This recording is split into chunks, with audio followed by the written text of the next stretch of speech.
안녕하세요. 한의사 윤소영입니다. 오늘은 미드 한니발에서 매즈 미켈슨이 주연을 맡은 영화죠. 더 헌트를 소개해 드리려고 합니다. 영화 속에서는 억울하게도 한 사람이 한 아이의 거짓 증언에 의해 성적 학대의 가해자가 되고 마는데요.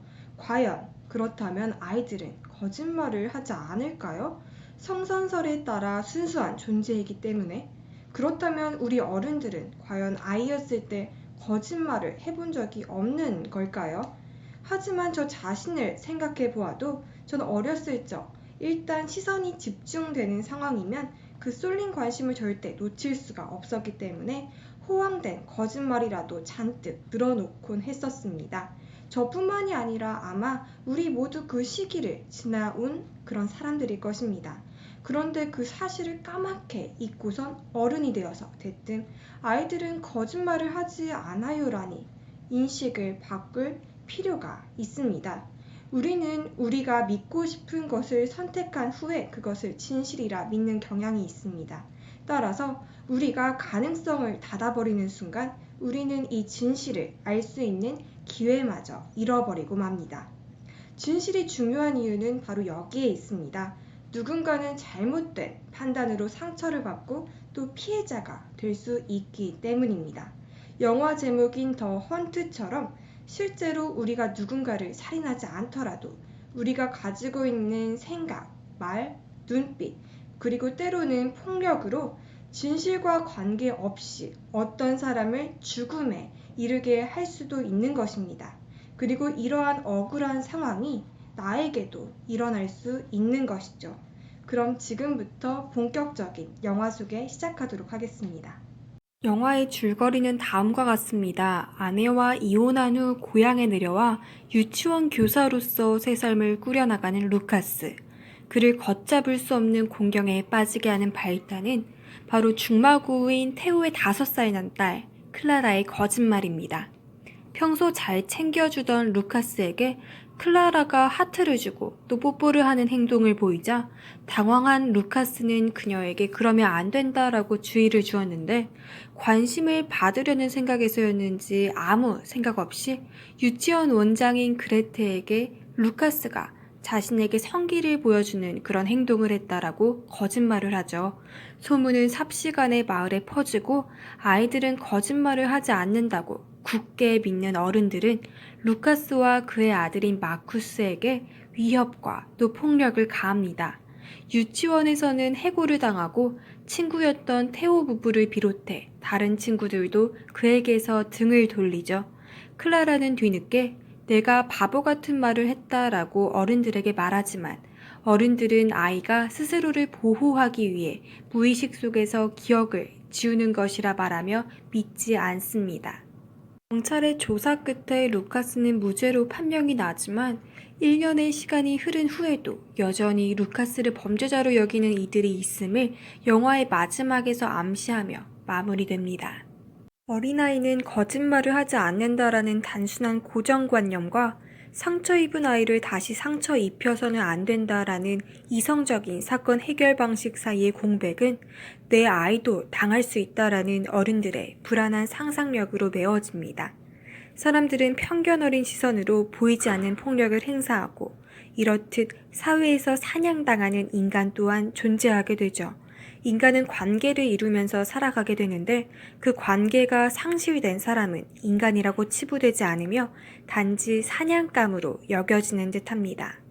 어긋나버린 관계를 바로잡기 위한 노력은 오해를 받은 이의 몫인 걸까요? 아니면 편견을 가진 이의 몫인 것일까요?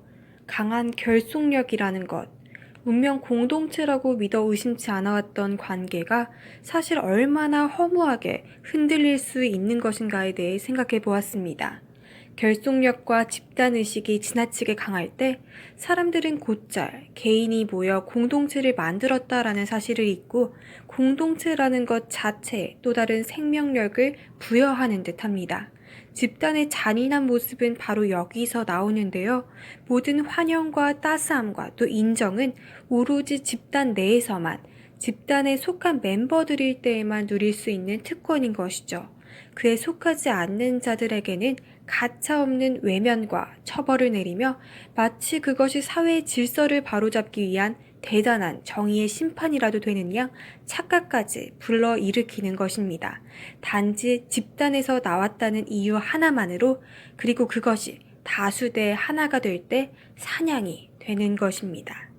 영화에서 우리는 공동체 의식이 강한 사회의 양면성을 살펴볼 수 있는데요.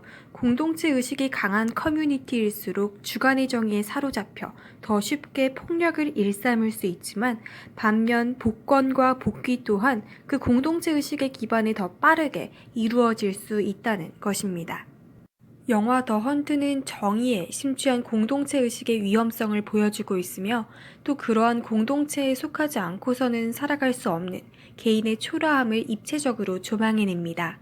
사람들은 합리적 근거에 의해 대상의 무고함이 증명된 이후에도 편견과 의심을 쉽게 거두지 않고, 한번 실추된 명예 또한 결코 완전하게 회복되지 않습니다.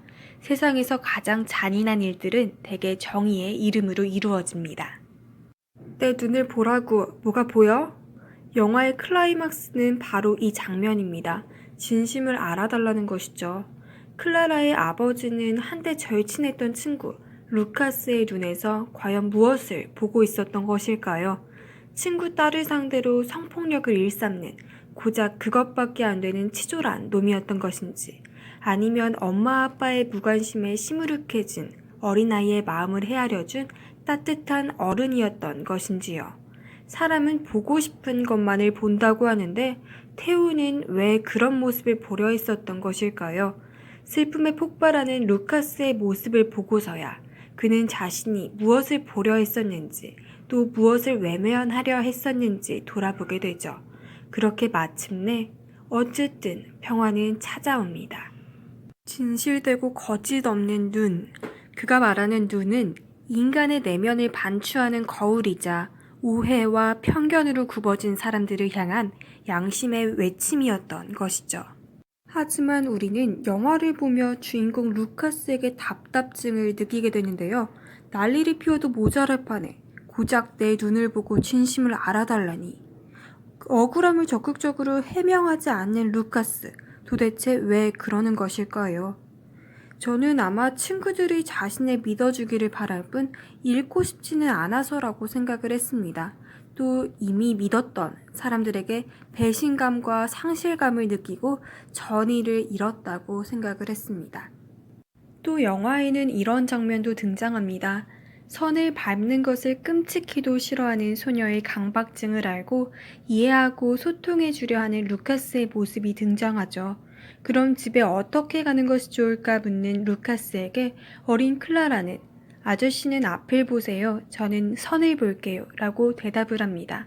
이 짧은 대화에서 우리는 아이의 사고가 고립되어 있음을 유추할 수 있습니다. 사건 전체를 볼 수 있는 사고가 확립되지 않았고, 당장 눈앞에 보이는 것만을 볼 수 있는 아이에게는 그 선 자체가 가장 중요한 것이 되는 것이죠. 이 선에 대한 대화는 영화에서 총 2번 등장하게 되는데요.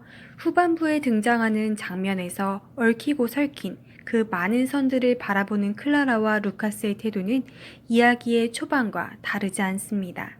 클라라는 여전히 자신의 실수로 벌어진 사건의 전말을 이해하지 못하고 그 선들에만 집중합니다.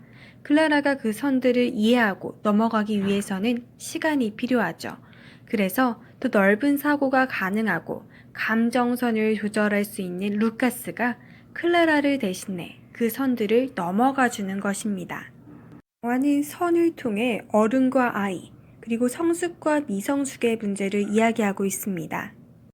루카스가 하마터면 맞을 뻔한 영화 속 마지막 총성 장면에서 유추할 수 있는 것들을 정리해 보았습니다. 첫째로 우리는 사냥꾼이 될 수도 사냥감이 될 수도 있다는 것입니다.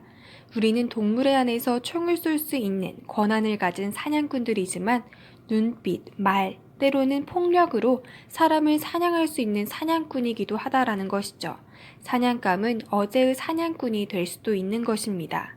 두 번째로는 루카스의 트라우마를 드러내주는 장면이라는 것인데요. 이전의 일 때문에 고통을 받은 루카스가 사건이 해결된 1년이 지난 이후에도 고통을 받고 있음을, 실제로는 총을 맞지 않았지만 정신적으로는 총소리를 들은 장면으로 연출했다라는 것입니다. 세 번째로는 영화의 첫 장면과 마지막 장면이 모두 사냥으로 시작되고 끝이 나는데 이 사냥이 사슴 사냥도 되지만 마녀 사냥을 뜻하기도 한다는 것이죠. 모든 오해와 혐의가 풀려나고 아들 마쿠스에게 총을 줌으로써 대물림을 하게 되는데 그렇게 무죄로 모든 것이 밝혀졌는데도 루카스에게 총을 발포한 것은 그에게의 경고를 의미하는 것이라는 것입니다. 넷째로는 드러난 외부 정황만 보고는 그 결과를 아무도 지레짐작할 수 없다라는 걸 보여주고자 한 감독의 의도라는 것입니다. 루카스가 실제로 정말 총알을 맞았을 수도 아니면 빈총의 방아쇠만 당겨진 것일 수도 있습니다. 하지만 우리는 아무도 알 수가 없죠. 다섯째로는 총을 쏜 사람을 보여주지 않고 실루엣만 보이게 함으로써 이 불특정 다수를 실루엣으로 비유해서 피해자의 억울함을 이야기하고자 했다라는 것입니다. 마지막으로 마녀 사냥의 오해와 진실을 표현했다라는 것인데요. 마녀 사냥을 당하던 루카스가 결국 혐의에서 벗어난 것, 또 마지막에 모두가 사냥을 하는데 어이없게도 사냥에 참여조차 하지 않은 루카스가 총에 맞을 뻔한 것이 이를 보여준다라는 것입니다. 앞서 말씀드렸듯 영화의 끝부분에서는 루카스의 아들 마쿠스가 성인이 돼서 합법적으로 총기를 소지하고 사냥을 하는 장면이 나옵니다. 루카스가 사냥감인 사슴들을 바라보고 있을 때 누군가 뒤에서 총을 쏘는데 간신히 루카스를 비껴나갑니다. 영화 속에선 총을 쏜 사람의 실루엣만이 나올 뿐이지만 저는 이것이 마쿠스라는 생각이 듭니다. 먼저 영화에서 총을 한번 쏘고 다시 쏘려다 멈칫하고 돌아서는데 사슴을 놓치자 이 어설픈 사냥꾼이 다른 곳으로 사슴을 찾으러 가버리는 상황을 보여줍니다. 감독은 이 장면을 통해 전반적인 주제를 이야기해 준 것 같습니다. 사냥에 미숙한 마쿠스는 당장 눈앞에 보이는 사슴만을 봤을 뿐 그 뒤에 서 있는 루카스는 보지 못했습니다. 이는 성인이 돼서 이제 사냥을 할 수 있게 되었지만 아직 미성숙하기에 전체를 볼 수 있는 눈을 제대로 갖추지 않고 있다라는 것을 보여주죠.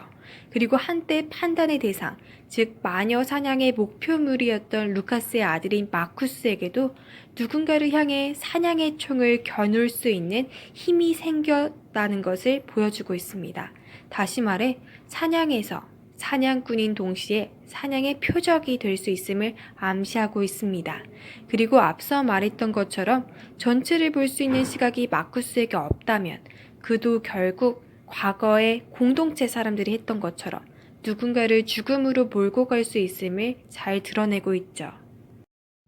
책의 한 구절을 마지막으로 읽어드리며 영화 소개 마치도록 하겠습니다. 진실이란 어떻게 믿는가에 대한 표출의 수단일 뿐 그것이 꼭 사실일 필요는 없다. 하나의 진실이 모두에게 같은 것을 시사하지 않을 수도 있다. 각자 믿는 바가 진실이 되는 세상에서 살고 있으므로 사람들은 이해하기 어렵거나 이해하고 싶지 않은 일을 마주했을 때 그것을 처리하는 절차에 대해 매우 잘 알고 있다는 양 행동하면서 가능한 재빠르게 판단해 단죄하고 눈앞에서 서둘러 치워버리려는 경향이 있다. 문제는 이 실체적 진실을 규명한다라는 것이 매우 어려운 일이며 또한 똑같은 사실에도 이해 당사자의 입장에 따라 다양한 면과 결이 존재한다라는 점이다. 나의 정의와 너의 정의는 결코 같을 수 없다.